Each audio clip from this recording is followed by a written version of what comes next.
12 নম্বর class part B এর জন্য বিশেষ করে 11 এবং 12 নম্বর ক্লাসে যে দুইটা ফরম্যাটের ম্যাথ বোঝানো হয়েছে, দুইটার মধ্য থেকে যে কোনো একটা ফরম্যাটের ম্যাথ তো পরীক্ষায় 100% থাকবে। যদি তোমাদের ভাগ্য ভালো থাকে তাহলে দুইটাও থাকতে পারে। প্রথমে আমি বেসিকটা আলোচনা করে নিচ্ছি, ধৈর্য ধরে ক্লাসটা দেখো।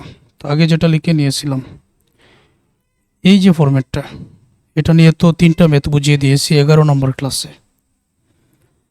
আর এখানে যেগুলো দেখতে পাচ্ছ এটা আজকের ক্লাসের জন্য, তাহলে মনোযোগী হোক।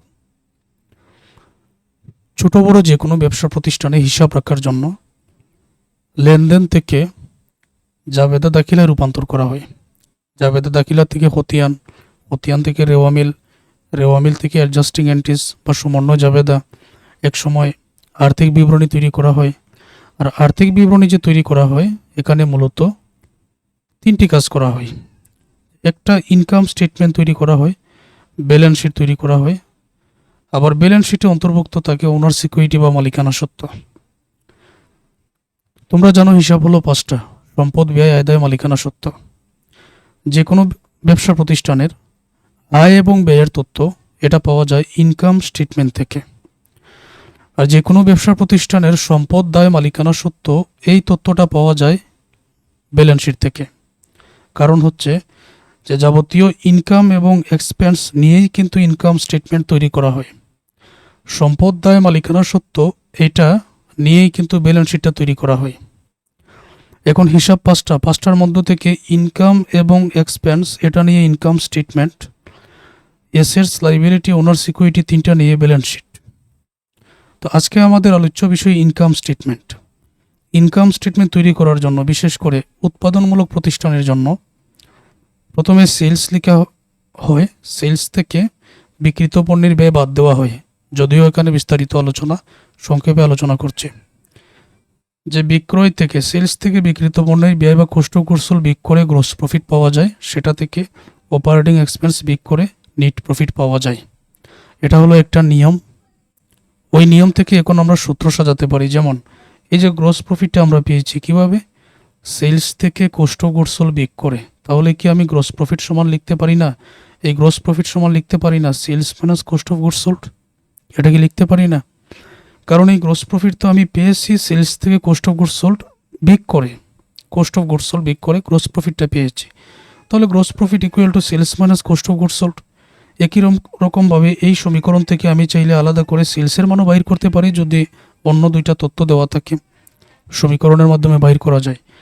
আর এই যে নেট প্রফিট এখানে পাওয়া হয়েছে, এটা কিন্তু গ্রস প্রফিট থেকে অপারেটিং এক্সপেন্স বিক করে। এই জন্য গ্রস প্রফিট বিয়োগ operating expense equal to net profit এই জায়গায় লেখা হয়েছে। এখন আমি যদি এই জায়গায়, যেমন আমি সংক্ষেপে আরও কিছু লেখার প্রয়োজন, যেমন এখানে gross profit equal to sales minus cost of goods sold, এটা আমি সংক্ষেপে লিখলাম। এখন আমি এখান থেকে কস্ট অফ গুডস সোল্ড বাইর করার প্রয়োজন। তাহলে কি করা যায়?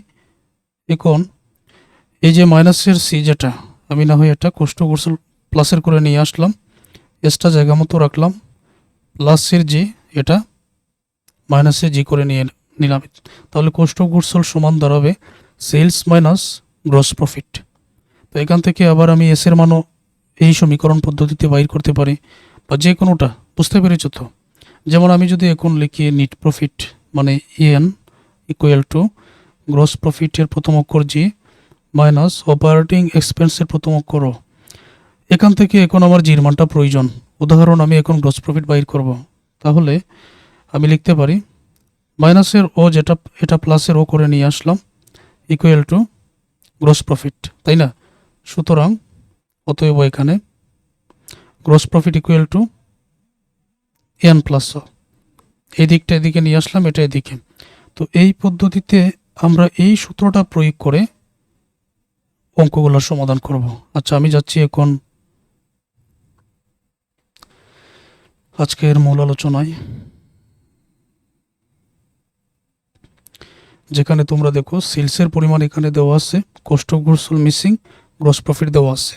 তার মানে এটা এখন বাইর করতে হবে। অপারেটিং এক্সপেন্স আবার মিসিং, তো এটা বাইর করতে হবে। এখানে সেলসের টাকা নেই, বাকি দুইটা দেওয়া আছে। এখানে নেট প্রফিটের টাকা নেই, এই দুইটা দেওয়া আছে। এবার তোমরা লক্ষ্য করো, তো এই জায়গায় এখন আমাদের বাইর করতে হবে কস্ট অফ গুডস সোল্ড, কিন্তু সেলসের মান 1,30,000 আর গ্রস প্রফিটের মান 35। অবশ্যই আমরা এই সূত্রটার মাধ্যমে, এই সূত্রগুলোর মাধ্যমে প্রয়োগ করেই তো বাইর করব। তাহলে উত্তরটা দেখো,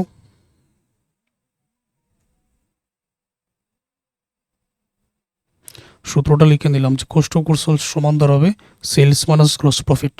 মানে আগের যে মূল সূত্র আছে ওইগুলো থেকে আমরা সাজিয়ে নিব। সেলস 1,30,000, গ্রস প্রফিট 35, 95,000, এই তো উত্তর। বিক করে দিলে এবার নেট প্রফিট আসছে, তারপর গ্রস প্রফিটও আছে, অপারেটিং এক্সপেন্সটা বাইর করতে হবে। তাহলে অপারেটিং এক্সপেন্স, গ্রস প্রফিট 35 আছে, নেট প্রফিট 12,000, বিক করলে 23,000 উত্তর। এবার cost of goods sold, gross profit দেওয়া আছে, সেলসের মানটা বাইর করতে হবে। সেলসের সূত্রটা বসিয়ে দাও, এই দুইটার মান অঙ্ক থেকে বসিয়ে দিলেই কিন্তু উত্তর হয়ে যাচ্ছে। আশা করছি এটা সবাই পারবেন। আর এখানে এইটা নেট প্রফিট মিসিং, বাদ বাকি দুইটার মান দেওয়া আছে। তাহলে net profit equal to gross profit minus operating expense, এই সূত্রটা দাঁড়াবে, কিন্তু আমরা এখানে উত্তরটা পেয়ে যাব। এবার 2 নম্বরটা দেখো, তো এটা 18 নম্বর ম্যাথ। 18 নম্বর ম্যাথের সমাধানটা এখানে বোঝাচ্ছি।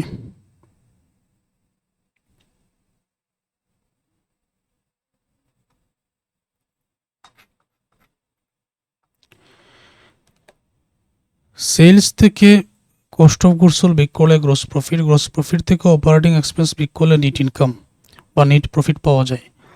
1 নম্বরে সেলসের মান দেওয়া আছে, গ্রস প্রফিট দেওয়া আছে, কস্ট অফ গুডস সোল্ড বাইর করতে হবে। এই যে 1 নম্বর, তাহলে কস্ট অফ গুডস সোল্ড, সেলসের মান দেওয়া আছে, গ্রস প্রফিট দেওয়া আছে 47,000 উত্তর। তো তোমরা বুঝতে পেরেছো এটা কিভাবে বাইর করতে হবে। অপারেটিং এক্সপেন্সের মান বাইর করতে হবে, গ্রস প্রফিট দেওয়া আছে, নেট ইনকাম দেওয়া আছে। অপারেটিং এক্সপেন্স, গ্রস প্রফিট দেওয়া আছে, নেট ইনকাম দেওয়া আছে 17,200 উত্তর। 2 নম্বরে গ্রস প্রফিট বাইর করতে হবে, তাহলে সেলস থেকে কস্ট অফ গুডস সোল্ড বিক করেই আমরা পেয়ে যাই। মানগুলো বসিয়ে দাও, sales minus cost of goods sold, এটাই উত্তর। এবার অপারেটিং এক্সপেন্সে মিসিং, এখানে আবার আমরা গ্রস প্রফিটও বাইর করে নিয়েছি, আবার নেট ইনকাম আছে। সুতরাং গ্রস প্রফিটের টাকা, নেট ইনকামের টাকা বসিয়ে আমরা অপারেটিং এক্সপেন্সটা পেয়ে যাব। অপারেটিং এক্সপেন্স এখানে 38,000 আমরা যে গ্রস প্রফিট পেয়েছি সেটা এই জায়গায়, নেট ইনকামে তো বিক করলে 8,500। এখানে sales missing, cost of goods sold আছে, গ্রস প্রফিট আছে। Sales, cost of goods sold, gross profit, দুইটার টাকা যোগ করলে এটা। অপারেটিং এক্সপেন্স আছে, গ্রস প্রফিট আছে, নেট ইনকামের মান বাইর করতে হবে। তো নেট ইনকাম এখানে গ্রস প্রফিটে তো, অপারেটিং এক্সপেন্সে তো বিক করলে 60,100 টাকা, এটাই উত্তর।